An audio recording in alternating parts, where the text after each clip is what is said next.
where are we going right now in the conflict in Ukraine? On one side, we're hearing that the United States is sending F-16s to Ukraine, and they're capable of carrying nuclear bombs, which politically is important, it seems. No, And on the no, other that's a hand, we political. see The in F-16s Norway, are. they're sending more weapons to Norway. How do you find the current phase of the conflict? Yeah, I'm more optimistic. I mean, I've always believed since the beginning of this conflict that as long as Russia keeps the political will, that it will inevitably end in their favor, even if it's not, even if it's an ugly victory, as John Mearsheimer once said. I've only become more convinced with that with time. There was a report, a article that the Kiev regime's top military general Sersky did in the Guardian in the last week. And it was it titled the editors titled it something ridiculously like, I know we will win this war and I know how we'll do it. And then he presented absolutely nothing. He presented actually the opposite. And he gave us a lot of numbers that us, shall we say, in the alternative media community, a lot of your guests have all talked about for the last 2 years as the reality of the situation, and that the Western mainstream media has just been feeding constant propaganda and disinfo. Russia running out of this, Russia running out of this, Russian troops fighting with shovels, blah blah blah. For the 2 years, and it was a cold splash in the face of the Western media. They've been doing their best to ignore it, but in the course of the last 2 years, the number of Russian tanks has doubled to some 3,500. The number of Russian artillery pieces has tripled.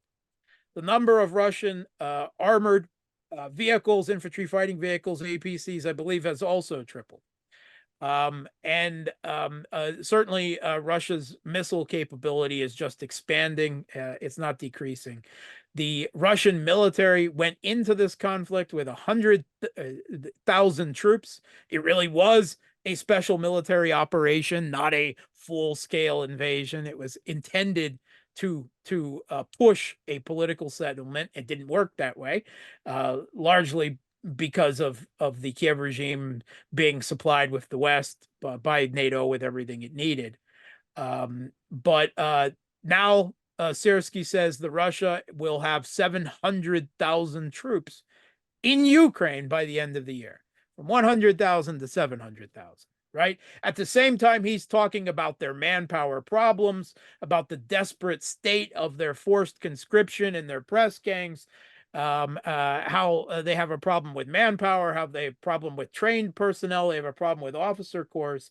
And in a separate report that came out from the Kiev regime's drone chief, their drone czar, came out the same week.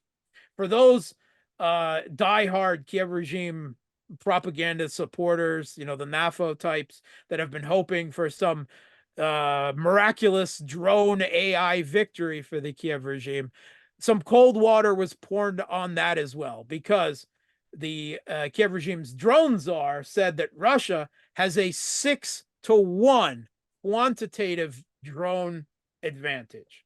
And on a qualitative level, however much you may question that, he said that they're on par, right? So 6-to-1 quantitative advantage and on par in the qualitative. And then, we all know the big deficit in artillery shells, right? And air defense and air superiority and everything piled on top of this. So we hear this not from Russian propaganda. We hear this from the Kiev regime's own top generals in the last week. That shows how dire the situation it is. And the F-16s are a joke.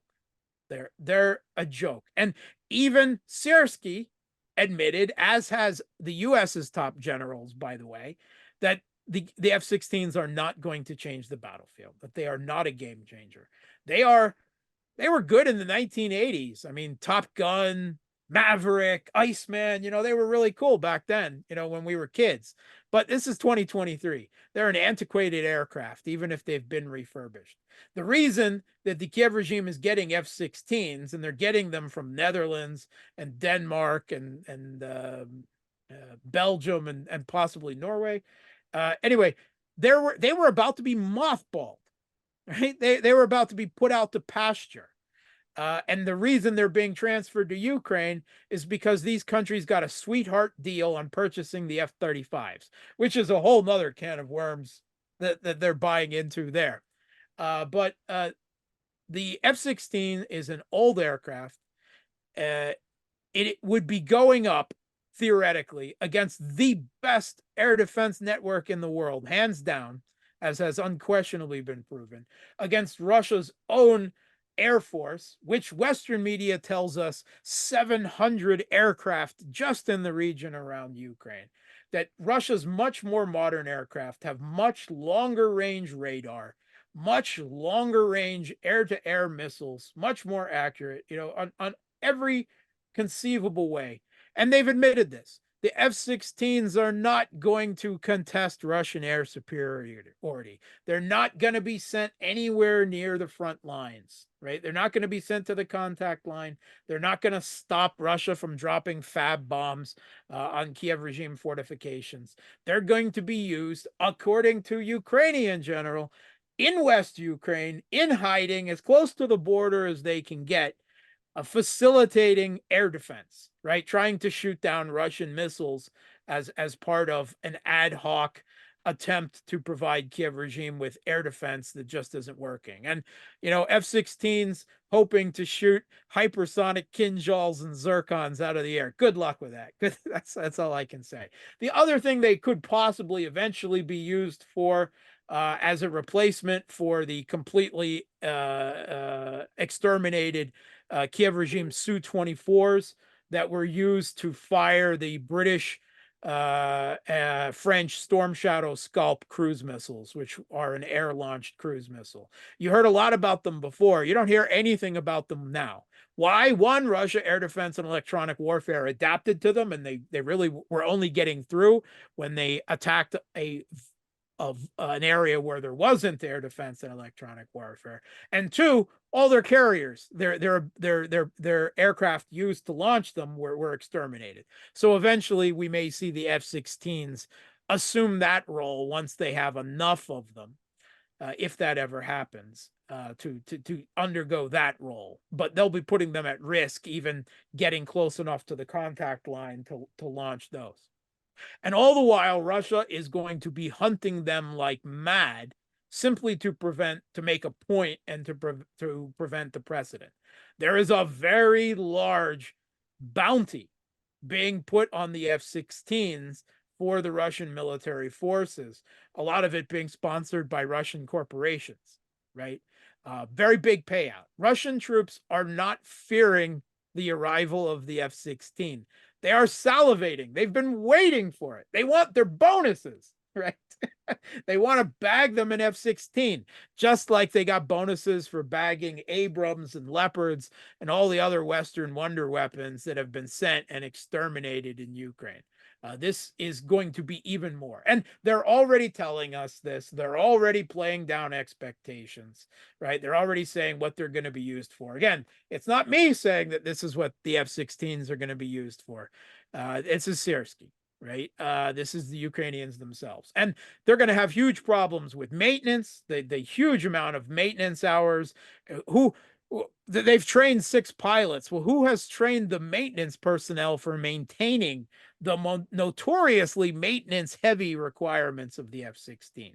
Russia has been peppering airfields in all over Western Ukraine with cluster munitions over the past month, just repeatedly. They've been exterminating whatever air defense the U.S. says to try to the West sends to try to provide cover for them. They're going to end up basing them out of Romania and occasionally flying them into Ukraine. And if they're used for combat missions in that regard, then that's a whole nother can of worms.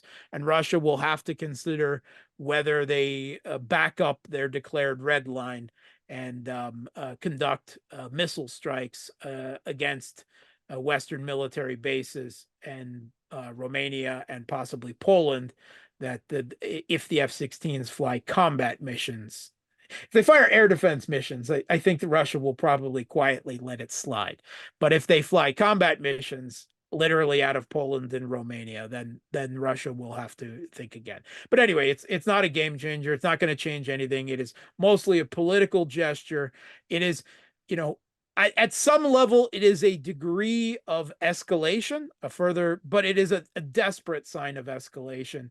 And even they're telling us that they know it's not going to change anything. So where do they go from here? Where do they escalate to? Because they're not going to back down. That's not going to certainly not going to happen under the Biden administration. And I seriously doubt still the Russian government officially doubts that Trump will be able to change anything.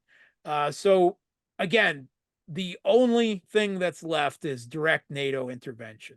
But in the past month since we've talked, I have not seen any substantial further movement in that generation. It seems to be stalled. And a big part of that is the political chaos that is currently happening in the West. In France, with Macron's parliamentary defeats and his, the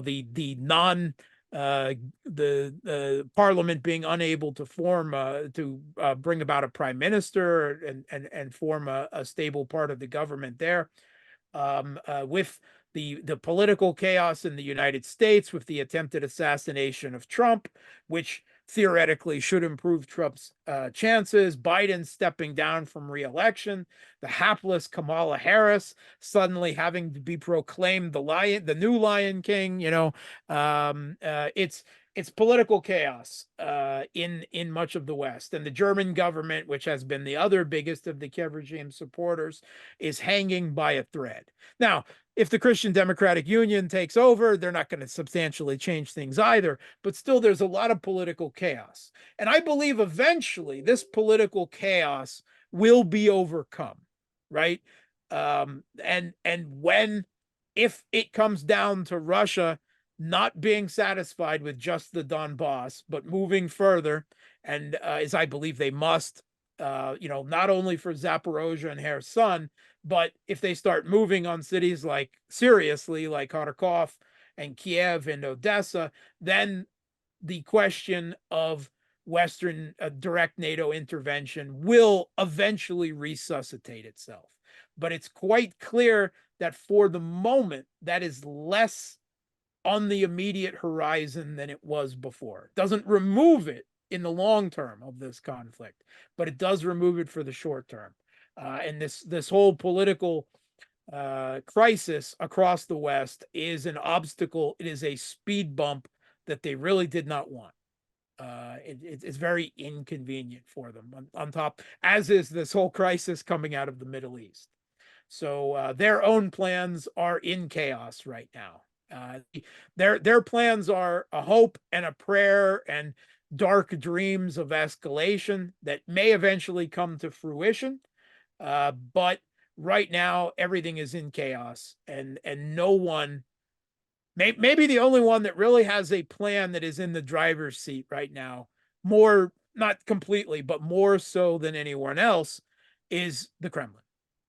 Right? They're keep on doing what they are doing. Their war of attrition is grinding the Kiev regime's military and NATO's stockpiles apart, right? Remorseless, not faster than it was, right? Quite obviously. Take a look what's happening in the Pokrovsk direction or in Toretsk in New York, right?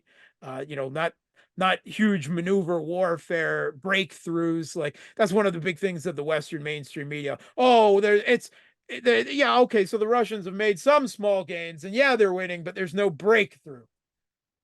They don't understand the war Russia is waging. They've never understood it from the beginning. They continually get it wrong. I don't know how much is ignorance and how much is propaganda, but that whole narrative is just nonsense. Russia is progressing with their goals. They are more in sight than they were before, and they are moving faster than they were before. And I would not be surprised if we see some major front still open up, a new front open up in the next couple of months.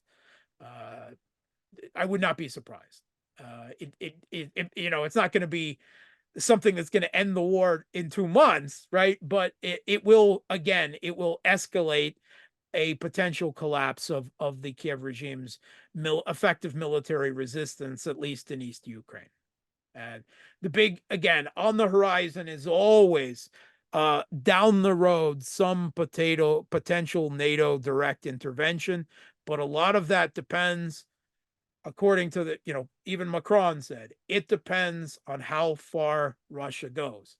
And I believe that Russia cannot stop, because NATO has made clear, if Russia stops, then they pump as many arms in as they can. They train up as many new conscripts as they can. They bring them into NATO. They bring them into the EU. They don't withdraw any sanctions.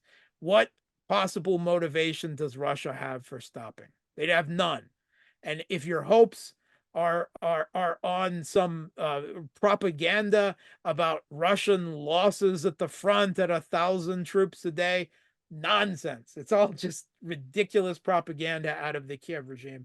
Russian troops losses, right? Of course, they're occurring, right? But they're at a fraction of that. They're a fraction of the Kiev regime's losses.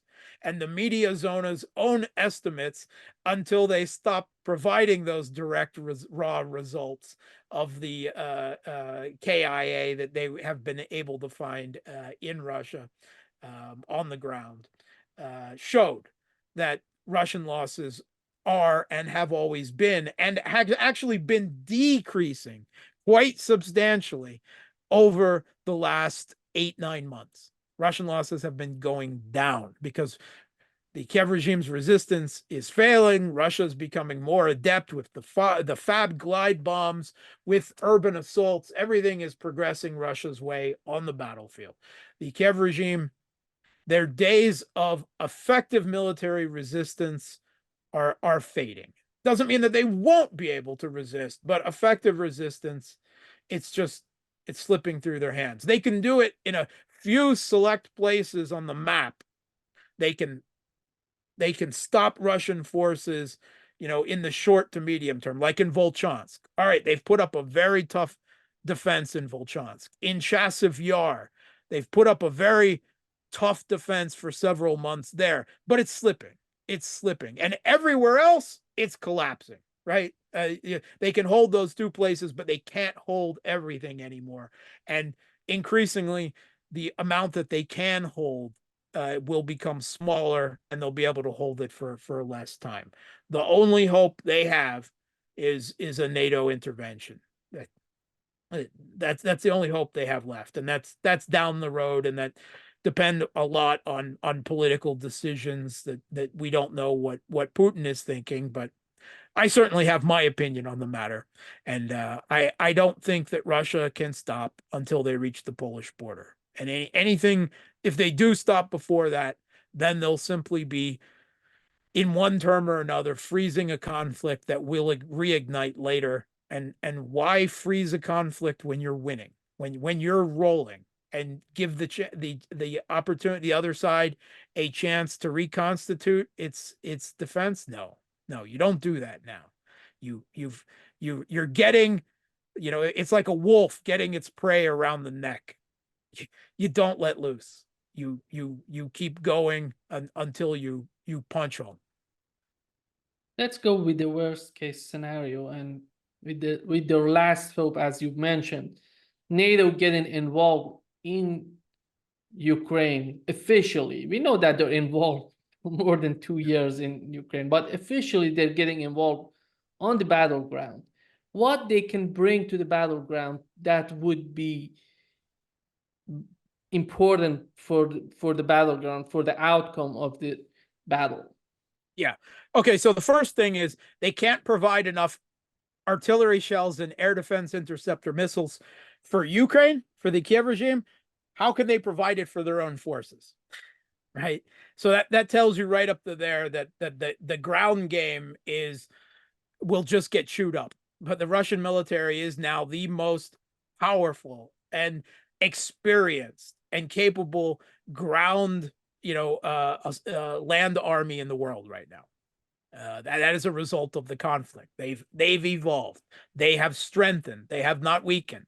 Right? They've got over 700,000 troops just now. Right? Just committed to the special military operation, much less their million plus regular army, which is above and beyond this. Right? So what all NATO can do is a major air campaign. And that has always been what NATO has counted on and believes in, is bringing the entire NATO Air Force, which means, of course, primarily the U.S. Air Force, to bear, which would be a major, they would have to reorientate military assets from all over the world to do this, right? That they would have to draw air assets out of the Pacific to do this. It's not something that could happen overnight, and they can't in any serious way contest things on the ground without an air force to cover them. And that NATO air superiority, I believe, ultimately will be severely put to the test and possibly chewed up in the face of Russian air defense and an air war over Ukraine. Right? It's in Russia's backyard. Russia has all the assets. They've been testing new long-range missiles for the S-400 air defense system at a range of easily over 500 kilometers. And the European military forces, there's all kinds of revelations now going on. The British press in the past couple of weeks has put out all kinds of reports, and their acknowledgement, oh my God, we've just realized our military is deteriorated so far. They really, really suck. They're not capable of anything anymore. This type of reassessment is going on all over Europe. So all you're left with is the United States, right? And they would have to pivot forces from all over the world. So it is far from a certainty that they're willing to do that. They still hope that just the threat of NATO intervention and maybe a few human tripwire forces thrown down on the ground will somehow deter Russia. I think they've got another thing coming. I think that the real danger of a NATO-Russia war is that Russia will begin to win a direct confrontation in Ukraine, right? We're not talking an invasion of Lisbon or Peoria or something like that. We're saying NATO, as such as they are, trying to take on Russia after they've already exhausted so much of their own military supplies in Ukraine. I think they would start to lose, and then the big danger would be: do they resort to tactical nuclear weapons to save, I don't know, 10,000 French troops that have been encircled in a cauldron somewhere around Odessa? I mean, what do they do? Do they use tactics? I think the real danger of a nuclear escalation in this conflict comes not from Russia, but from a conventional weakness on the ground of NATO. And then, I mean, who knows what happens? Then we're in a nuclear escalation scenario, and things could go really south for all of us really quick. But that is still the greatest danger. My nightmare scenarios continue to all revolve around Odessa, because the West will not want to give up Odessa to Russia, and Russia will not want to give up Odessa to NATO, because if the conflict ends with a Kiev regime still in Ukraine at whatever capacity, whatever territory, if they still hold Odessa, then it's a NATO platform, whether it's officially drawn in or not. And that would severely allow NATO to contest control of the Black Sea And simply in geostrategic terms, that is something that Russia cannot allow. They averted NATO from taking Crimea, which would have guaranteed that. And if you listen to the war planners, the Pentagon in Washington, they're still talking about ways of conducting a Black Sea campaign against Russia further down the line, of getting Turkey to lift Montreux Convention limits about the number of non-littoral state naval craft that can be put into the Black Sea. They've got all kinds of fantastical schemes here, but do not. It's amazing how Russia has stayed kind of laser focused on punching through the Kiev regime and attriting them in Donbass. The Western focus all along has been on Crimea and the Black Sea. That has been there. That's where their geopolitical, their geostrategic thinking has always been laser focused since this conflict has gone. And there's still lots of chatter in that regard coming out of Western military and geopolitical circles. So the game isn't over, and there could still be nasty surprises down the road. But the Western plans, or you know, it's not codified plans. It sounds more like desperation.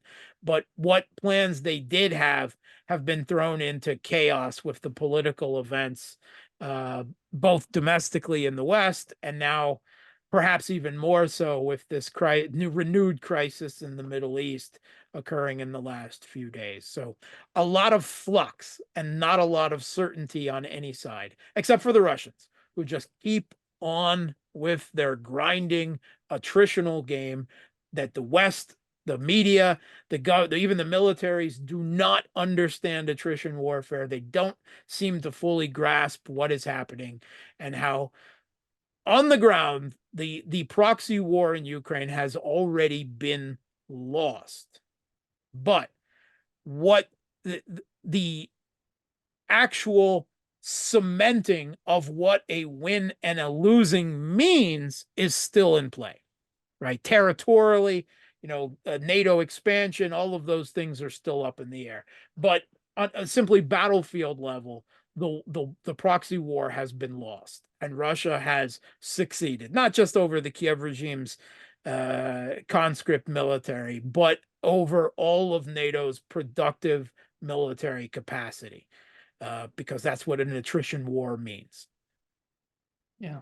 Just to wrap up this session, Mark, if Trump wins in the United States, what difference can he bring to the conflict in Ukraine? Okay, so the Russian government says they don't expect any change in U.S. policy with Trump. They have no illusions. They have no expectations, and to some degree, I completely agree with that, because we have seen Trump as president before, and we know the way things played out. And if you want to hope that Trump 2.0 will somehow be different, I mean, hope all you want, but Trump and JD Vance will still be the leaders of the U.S. hegemon. And that has limitations and it has obligations. So I don't expect things to substantially change. What I always regard Trump is as a chaos bomb, right? Trump is a very quixotic, very mercurial person, right? And he can be manipulated and his ego flattered and fed by the person that he last talked to 15 minutes ago into doing all sorts of crazy things, which is why when Putin said that he actually prefers Biden because Biden is predictable. When you're dealing with nuclear adversaries in game theory, you want a predictable enemy. You don't want a crazy, chaotic, that's all of madman theory, right? I mean, you don't want that. That's dangerous. You want a Cold War dinosaur, octogenarian, senile, that you can predict. Now, the big question, if the Trump chaos bomb goes off, where does it go? Where does the blast go? Right? If it goes off in Washington, D.C., and U.S. politics eats itself alive, wonderful, right? Maybe someone will successfully assassinate Trump or something. I mean, that is, again, potentially bad things can also come out of chaos like that. You don't know when you're dealing with a politically unstable nuclear fading nuclear superpower. But the chaos bomb could go off on Russia too. We don't know where that chaos bomb is going off. It is extremely difficult to predict simply because of Trump. And while from his political stance, JD Vance will still only be the vice president. We can hope that a Trump pick for Secretary of State, National Security Advisor, Secretary of Defense is in line with JD Vance. But that's really hard because there's not that many people in the Republican Party with those views that he has to choose from. So I don't think that JD Vance will determine U.S. policy. And even if JD Vance, even let's say that policy and Trump really does try in one form or another to wind down the conflict in Ukraine, there is no guarantee that Russia will accept any terms that he is able to bring to the table, over the deep state. Russia, why would they? Why would they agree to anything except exactly what they declared that their intentions were at the beginning of this conflict and have only expanded since then? And by January is a long way away, and a lot more territory and potential attrition damage could occur on the battlefield between now and January. And I believe that Russia will probably want to take more ground more quickly. They will want to do more faster to put themselves into a potential better negotiation position if it comes down to this. But Russia's hope is not on negotiating with the Trump administration, and mine isn't either. And even if it's better for Russia, even if it's going to be worse for the Middle East and for China. So it's just, which way are we going to hell in a handbasket? Again, that it doesn't guarantee global peace or stability in any stretch of the imagination. It's just which flavor of hegemon crazy we get.